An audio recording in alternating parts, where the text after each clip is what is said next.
my name is Maddie, and this is my David and Goliath speech. I chose chapter 3, which is the Caroline Sachs chapter. This book was written by Malcolm Gladwell, and it was published in 2013.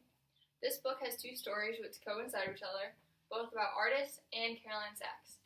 Caroline Sachs is a college-bound student who is trying to decide between an Ivy League school and a normal everyday university. Caroline chooses the Ivy League school, which is Brown, and continues to further her education in the science field. Caroline is very smart, however, being with people and her peers that are even smarter at Brown, she feels really low confidence and self-esteem about herself.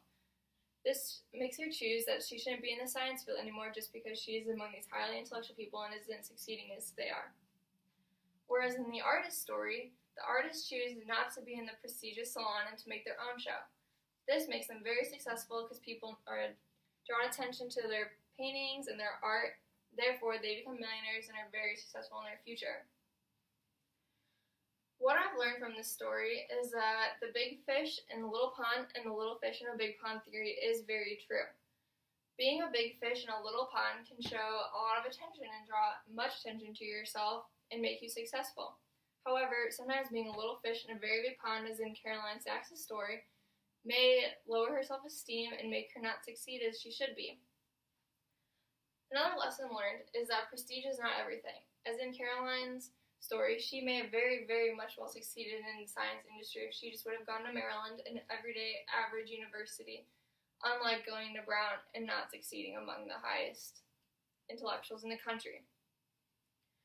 Also, this can affect your self-esteem, just like in Caroline's story, and that you should learn not to compare yourself to others in that bigger pond, but you should compare yourself in the pond that you are more fit and adjusted to.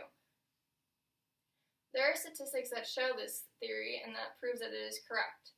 Stats show that people such going into the science field in a bigger, more prestigious school often don't get the degree that they want to, but often end up dropping out of their classes and doing something else. However, if the science majors went to a school such as Maryland, like Caroline would have chosen, they most likely would have graduated with the degree in science that they wanted in the first place. The relevance to my story and my life is that when I was younger, I had a choice to be on a very high competitive and great volleyball team compared to a not-so-great volleyball team. I chose the not-so-great volleyball team because I know I'm not that so great of a player, and choosing the lower-level team allowed me to have more playing time than not playing at all. Also, I made more friends on my team than I would have on my other team. On my other team, it would have been more of a competitive friendship as we were competing for spots on the court instead of just having a friendly and fun connection. Playing and having fun is a lot more better than not playing at all, and that's what my big fish in the little pond story is more related to in theory. I wanted to be the bigger fish in the little pond because I had more fun and I made more friends and I had a lot higher self-esteem of myself than I would have if I was a little fish in a big pond.